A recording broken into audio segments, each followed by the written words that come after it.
Get ready for the backlash against AI for the rest of 2026. Let's see how Vedic astrology can show us the rebellion against AI.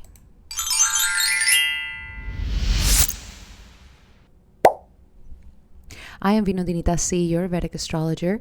I'm also an author and practitioner of Bhakti Yoga. So if you are into Vedic astrology, ancient knowledge, and self-development, make sure to hit that subscribe button and the notification bell so that you never miss any of the nectar.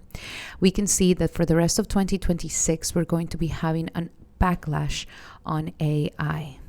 But let us ask ourselves, what if the biggest revolution of our time is not a technological one, but it's actually a spiritual one?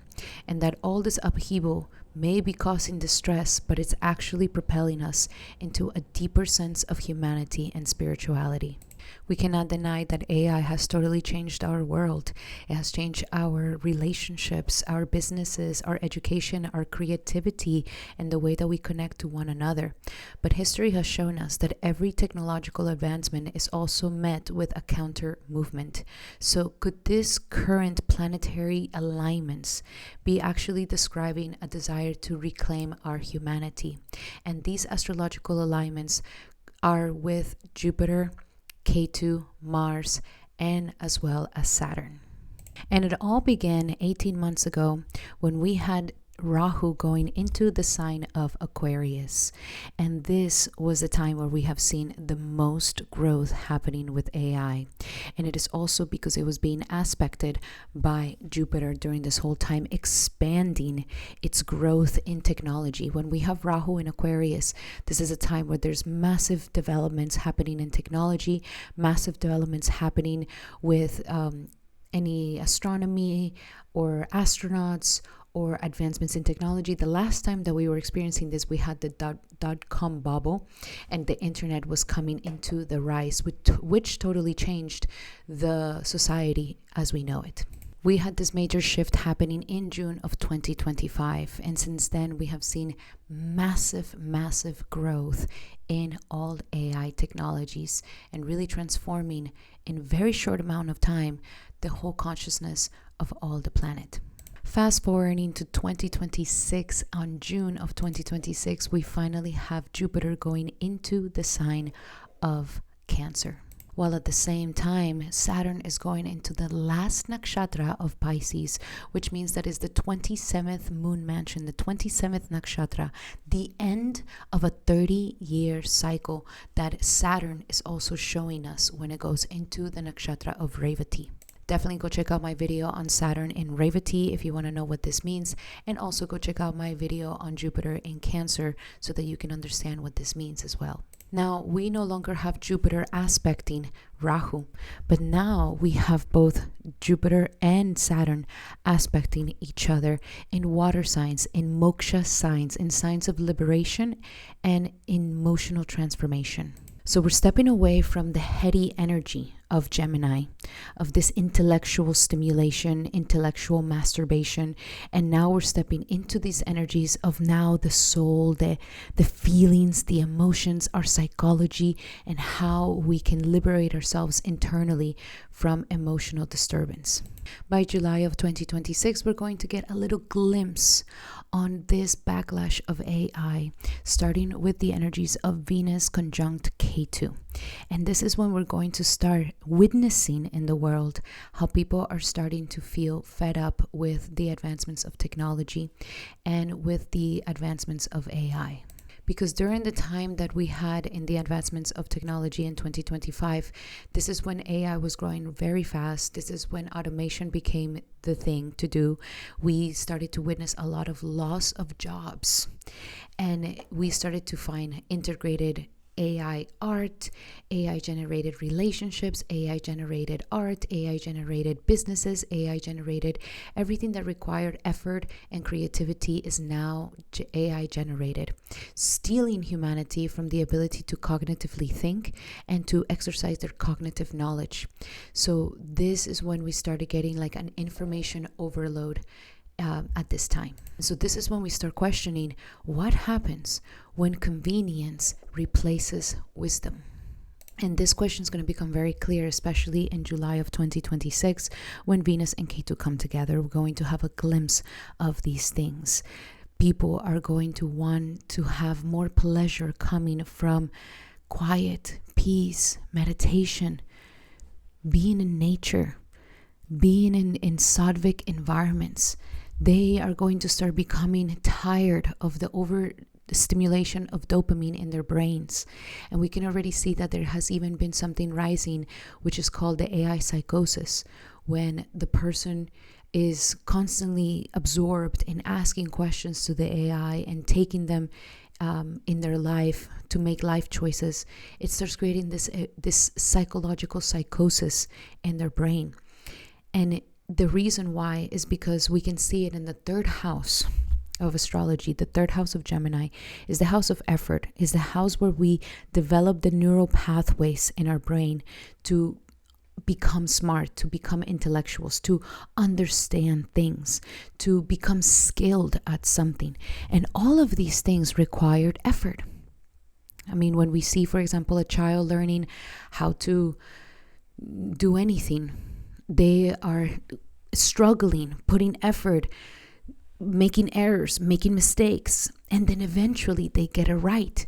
And when they get it right, this neural pathway has been created in their brain, and they feel a true sense of the vasopressin, which is the hormone of accomplishment, really come into their lives. So what happens with AI here is that AI steals us from this. It steals us from the effort, it steals us from thinking, steals us from deducing in our own selves into developing pathways of neurons that are going to help us understand life and everything else better, that is going to develop our skills, that is going to make us masters at something. And so when this is being taken away, it actually gives a sort of psychosis to the psychology of a human being. Therefore, July gives us this moment of just like relishing how good it feels to not be constantly on the computer, to maybe not know, to maybe put effort into things naturally, especially when it comes to art, when it comes to anything that requires art and our own intelligence, because Leo is that full-on intelligence. So this is when we're going to start feeling that feels so much better, that we miss this part, that we want to have more of that. In the month of September 2026, we again experience something very similar with the Sun and Mercury coming together with K2, getting ourselves ready for the eclipses that are coming in the end of August and the beginning of September. And this is when we're going to start again a bigger shift into the counteract of all this technology that is currently happening. We have to remember that Aquarius, even though it deals with a lot of technology and innovation, it also deals with a lot of humanity. It deals with a lot of humanness, the feelings of humanity, the feelings of uniqueness, the feelings of doing humanitarian things for the world. And so here it is that contradiction of like what is best for humanity. And yes, we are advancing at a rapid state, but that comes with the cost of our clean water, the cost of our clean earth, the cost of our clean everything. Because when it comes to the energies of AI, we can represent AI through a Rahunian energy, a Mercury nature, and a Saturnian consequence. So that works in a way where it's like Rahu is the illusion that makes you think that there's wisdom behind whatever it is that you're writing or whatever it is that you're understanding, that there's this illusion of knowledge, that there's this illusion that you've created something, that there's this illusion that you've accomplished something. And so Rahu has that nature. And we can see now that Rahu is also a head that does not have a stomach, that it needs to be eating constantly in order to be able to be never satisfied, because it doesn't even have a stomach. So it's never satisfied. It only keeps eating and eating and eating. And that is exactly what the AI needs from the conscious being, to be telling all the knowledge of the human being to be transmitted into the machine, the knowledge of the books, the past, everything. The AI wants more and more and more. I recently was listening to a lecture of one of the inventors of AI, and they were saying how like human beings have to stop asking for clean water and clean resources, if we have to do the sacrifice of not starving the AI because we need to keep feeding it information, using starving as if it was like a human being, but that's not real. But it does have that quality of Rahunian where it just never becomes satisfied and it needs more and more and more and more and more. And it has taken all the knowledge of human beings, all the knowledge of the past, of all the books, of everything, and it completely eats it away, and it's never satisfied. That is one of the natures of AI. And then we have it with, of course, Mercury, which is the planet of communication, coding, mimicking, intellect, and it has that fluidity. According to where Mercury sits, if it sits with a malefic or a benefic, it acts according to that. And that is exactly how the language of AI has been made. Like it needs you to speak to it in a way that is like that. So if it's in the hands of bad guys that want to create bombs, they can use AI for that.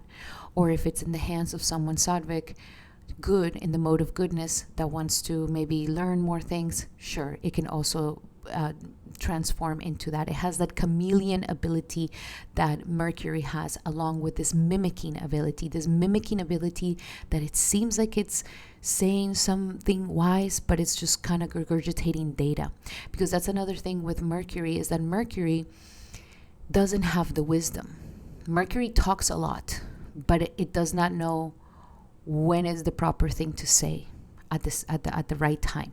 So it has all that speaking ability, regurgitating data, know-it-all, a jack of all trades, but a master of none. That is that energy. The one who has the wisdom is actually Jupiter.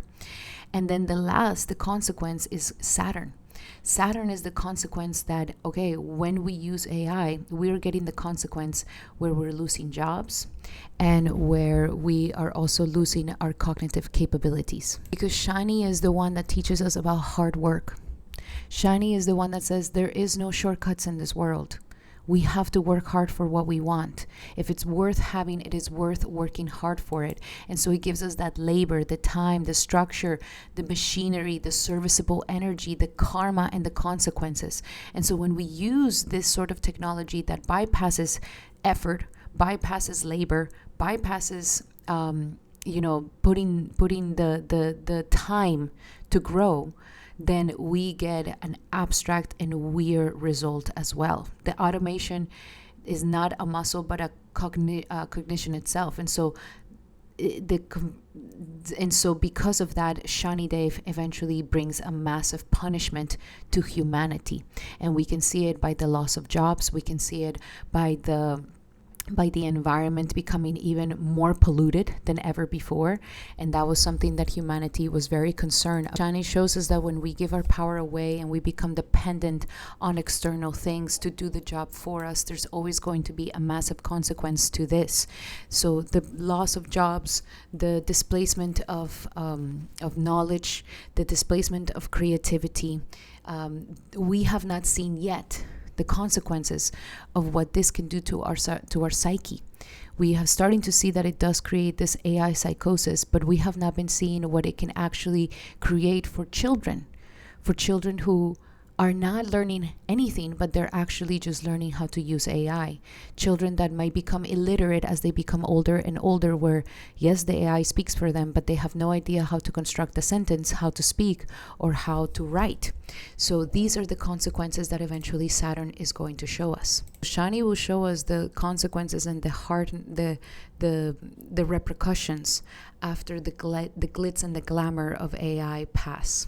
So in September, we're going to start recognizing this more and more with the Sun and Mercury coming together with Ketu.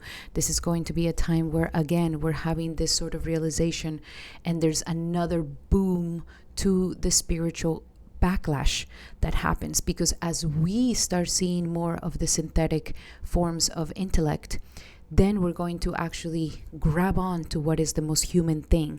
And one of the most human things is our spirit. That is the one thing that the machinery will never be able to have. It can pretend to move, it can pretend to talk, it can pretend to know, but it will never have consciousness. And so this is naturally going to lead human beings into this backlash of immense spiritual growth, and to hold on to that one thing that is human only.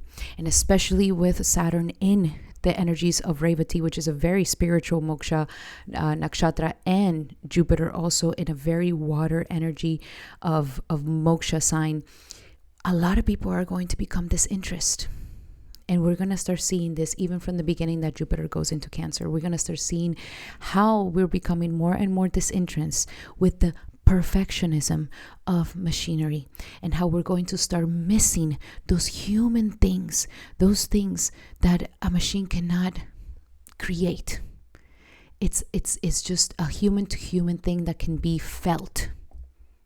By November of 2026, this is when the peak of this situation is going to start really happening, when we have Jupiter coming together with Ketu in the sign of Leo in November, and then very after, a month right after that, in December, we're going to be having Mars also coming into the energies. So this Jupiter and Ketu conjunction is not just going to happen at the end of the year, but it's also going to be happening for next year. They're going to be dancing together for some time here.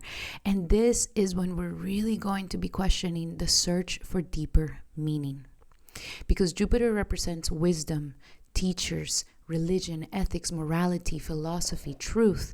And when it comes together with the renunciate of Ketu, the spiritual awakening that Ketu brings, and the detachment and the past wisdom and the liberation that Ketu comes, this is a super filled energy of spirituality here that the whole collective will be feeling. So together, this is when we're really going to be questioning the established beliefs, when we're going to be dissatisfied with the material progresses of life. It's no longer going to be something like, wow, like we may be asking ourselves, there must be more to life than just this. We're going to be seeking deeper wisdom. We're going to be rediscovering spiritual traditions and even looking beyond technological solutions. So the possible theme around this time is that the more advanced technology becomes, the more people begin asking, what makes us truly human? And this combination is definitely going to transform it for us. Then when Mars comes and joins the party, this is when the catalyst, the gasoline, gets poured into all of this. Things become even more intense of this question. And especially when we have this Ketu-Mars conjunction, this is a super intense energy to cut away what no longer serves us, to cut away, like beheaded, the energy that has been kind of haunting us. And so when we have this combination, get ready to see massive rebellion, backlash during this time around not just technology, but many other things in the world. We can see it, that people are just like tired of the fakery, the illusion, the hypocrisy, and all these things that are just not real and human. And so this is going to become highly accelerated with the energies of Mars, because Mars will start bringing massive action. The youth will also be involved in this. I just don't see it happening to the older generations, but also the youthful generations. And they're going to have that courage to stand up, to say no. And there's going to be anger, there's going to be conflict that can easily happen here, especially when it derives from this feeling of like something higher than themselves. And then the massive dance between these three planets begins from literally December of 2026 all the way until April of 2027. These three planets are going to be traveling together. The reason why is because as Ketu is moving back into Cancer, at that same time, Jupiter will go retrograde and keep following Ketu into Cancer. So they're all going to be very close in degrees. And then not just that, not just Jupiter going retrograde, but then also we're going to be having Mars going retrograde back into Cancer, into debilitation. And this whole retrograde motion, dancing along with Ketu, is going to be with us into April. April will be when Mars actually starts moving forward. On May, Jupiter is going to start moving forward. And it is not until June of 2027 that finally Jupiter leaves the conjunction with Ketu. This is a very, very unique situation that doesn't happen very often. So during this whole time of November, December, all the way until May of 2027, we're going to be having this massive awakening in the world, where we're going to see the major backlash, the major rebellion, the major disconnection from all of these influences.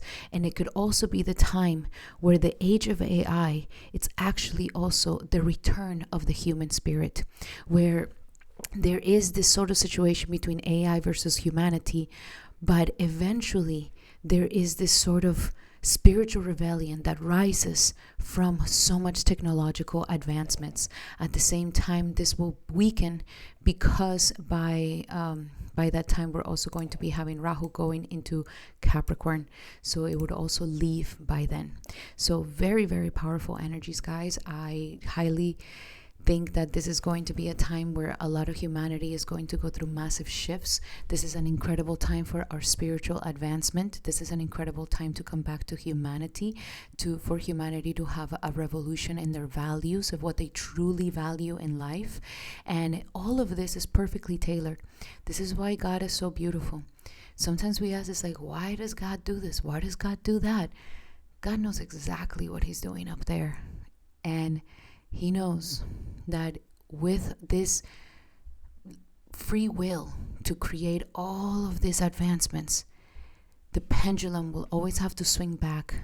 And it is all in the help to help us come back and appreciate the little things that we used to not appreciate as human beings before all of these advancements.